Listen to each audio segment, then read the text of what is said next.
Sugar ఉన్నవాళ్లు తెల్లన్నాన్ని పూర్తిగా మానేయాల్సిన అవసరం లేదు. సరైన విధంగా వండుకుని తింటే ఏ సమస్య ఉండదు. మన తెలుగువాళ్లకు అన్నం ప్రధాన ఆహారం. 3 పూటలా తింటారు. షుగర్ ఉన్నవాళ్లు, అధిక బరువుతో బాధపడేవాళ్లు తెల్లన్నం తినడానికి భయపడతారు. కానీ పూర్తిగా మానేస్తే నీరసపడే అవకాశం ఉంది. ఆయుర్వేద నిపుణురాలు డాక్టర్ దీక్షా భావ్సర్ చెప్పినట్లు షుగర్ ఉన్నవాళ్లు కూడా సరైన పద్ధతిలో అన్నం వండుకుని తింటే సమస్య లేకుండా ఉంటుంది. బియ్యం యొక్క పోషక విలువలు. బియ్యంలో పుష్కలంగా కార్బోహైడ్రేట్స్ ఉంటాయి. ఇది శరీరానికి తక్షణ శక్తిని ఇస్తుంది. ఇది గ్లూటెన్ లేనిది.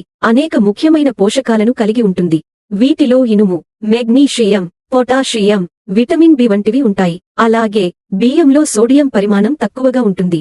కాబట్టి అధిక రక్తపోటుతో బాధపడేవారికి ఇది మంచిది. ఆయుర్వేదం ప్రకారం బియ్యం వండే ముందు బియ్యాన్ని వేయించడం లేదా వండేటప్పుడు నీరు అధికంగా వేయడం ద్వారా ఆయుర్వేదం ప్రకారం అన్నాన్ని ఆరోగ్యకరంగా మార్చుకోవచ్చు. ఇంట్లో బియ్యాన్ని చిన్న మంట మీద వేయించి పిండి పదార్థాలను తగ్గించి వండుకుంటే షుగర్ వ్యాధిగ్రస్తులకు నష్టం ఉండదు.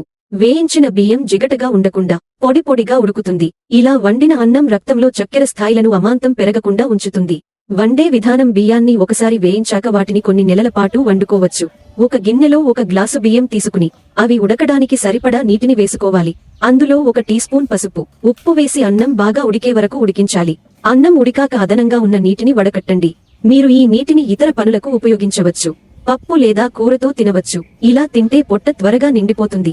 ఇతర ఆహారాలు తినకుండా బరువు తగ్గుతారు. ఇతర సూచనలు. సరైన మోతాదులో తింటే బియ్యం మీ చక్కెర స్థాయిని పెంచదు. దీన్ని తినడం వల్ల కాలేయం కూడా ఆరోగ్యంగా ఉంటుంది. అయితే ఏవైనా కొత్త ఆహార మార్పులు చేయడానికి ముందు డాక్టర్ లేదా నిపుణుడిని సంప్రదించడం మంచిది. నిరాకరణ. ఈ పద్ధతులు మరియు సూచనలను పాటించే ముందు తప్పనిసరిగా వైద్యుల సలహా తీసుకోవాలి.